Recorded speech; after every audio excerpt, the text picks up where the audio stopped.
There are two ways to describe the speed of an object moving in circular motion.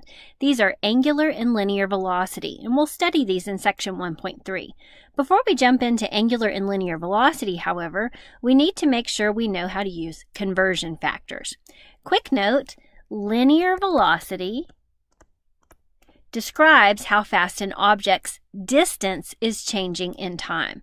This is a type of velocity that you're probably already familiar with.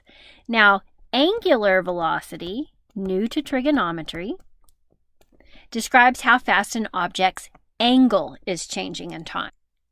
In example 1, we will identify each measurement below as linear or angular velocity. Then we will perform the conversions using appropriate conversion factors. Now, we've already practiced using conversion factors when we studied degrees, minutes, and seconds, and also converting between radians and degrees.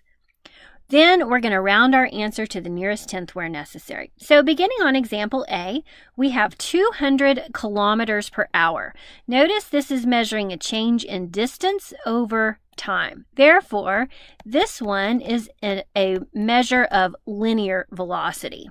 Let's look at example B. We have 60 rev per second. That's revolutions per second. So that's rotations around a circle in time. So that's a description of angular velocity, how fast an angle is changing in time. Example C, we have 30 miles per hour, distance divided by time. That's another example of linear velocity. And example D, 3,000 radians per hour. We have angle changing in time. So this is an example of angular velocity. So those are the two types of velocities that we'll be working with in this section. Oftentimes, it's convenient to convert from one set of units to another. And that's what we're going to practice with conversion factor. So we'll start with 200 kilometers per hour. So that means 200 kilometers per hour. And I'm going to write that as a fraction. So that will guide us as we choose our conversion factors. Notice we want to go from kilometers to meters. So my goal is to cancel the kilometers and end up with units in meters. Then I can simply fill in the relationship. In 1 kilometer, there's 1,000 meters. Again, this is called dimensional analysis, and you can see that the kilometers have canceled. And so the units now associated with our measurement are meters per hour. But notice our goal is to go from hours to seconds. So we're going to convert hours to seconds. So notice I need to cancel hours. So I'm going to put that in the top.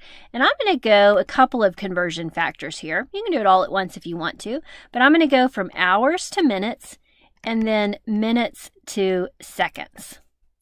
Filling in the relationship here, we know that in 1 hour there's 60 minutes. And in 1 minute, there's 60 seconds. Again, you could have used the conversion factor 1 hour per 3,600 seconds. Checking up on our time units here, notice the hours cancel, the minutes cancel, and we end up with the intended goal of meters per second.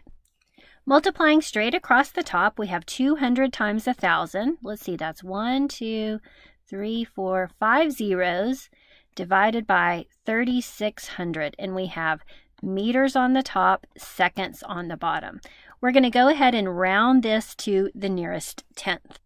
So I'm going to go ahead and cancel multiples of 10 here just by marking out zeros. Then we can evaluate 2,000 divided by 36.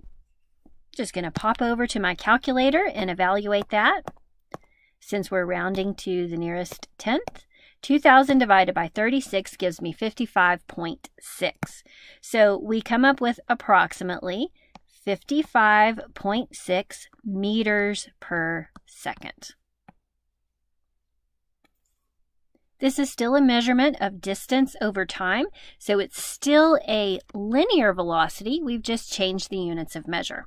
Okay, let's practice that technique again on example B. Now we're going to be dealing with an angular velocity. So we're starting out with 60 revolutions per second. Notice we want to convert our revolutions to radians. So our goal is to cancel the revolutions and end up with radians. Now we know that radians are a unitless measurement, but I'm going to use this abbreviation RAD here to keep our eyes focused on what we've canceled and what we're left with. In one revolution around the unit circle, there are 2 pi radians. Keeping an eye on our units here, revolutions have canceled, and we now have radians per second. But our goal is to go from seconds to hours. So I'm going to once again do the 2-step approach. I'm going to go from seconds to minutes and minutes to hours. Now, how do I know where to put what? The seconds are originally in the denominator. In order to cancel them, I have to put the seconds in the numerator. So I'm simply putting the unit that I want to cancel in the opposite place in the fraction. Then we'll fill in the conversion factor. In 1 minute, there are 60 seconds, and in 1 hour, there are 60 minutes. Checking up on our units here, the seconds cancel, the minutes cancel, and our remaining units are radians per hour, which was our goal. To calculate the result, we have 60 times 2 times 60 times 60, or you can recognize that's 2 times 60 to the 3rd power. And I'm just multiplying the coefficients of pi at this point, and we get 432,000. So we have 432,000 pi radians per hour. That is an exact value because we haven't rounded it. If we want to approximate it to the nearest tenth, we can use the pi button on our calculator. So I'm simply going to multiply the result by second pi. Do not use 3.14 because it's not accurate enough. Your calculator carries pi to several more decimal places than that, so make sure you use the pi button on your calculator. So let's record our approximate answer. Looks like I'm missing a 0 on my notation there. Our result is 1357168.0 to the nearest tenth, which is 1,357,168 radians per hour. That's the approximate value of our angular velocity. The strategy that we're using on these problems, dimensional analysis, that is, using the numerator and denominator to manipulate, cancel, introduce new units. This is an excellent technique when you're solving word problems to make sure that you're doing the correct operation. Are you supposed to multiply? Are you supposed to divide? Your units can dictate that answer.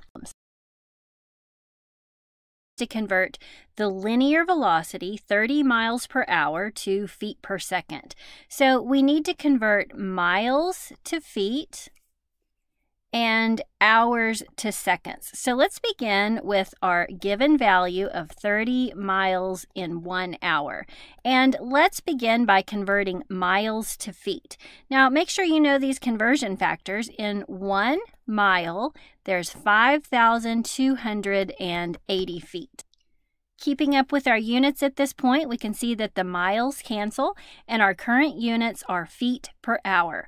But we need to convert hours to seconds. So we're going to put what we want to cancel in the opposite place in the fraction. So I want to cancel the hours, so we're going to put those up in the top. And this time I'm going to take a little shortcut and go straight from hours to seconds. As we saw on example A, in 1 hour there are 3,600 seconds. Verifying our units here, the hours have canceled and our remaining units are feet per second.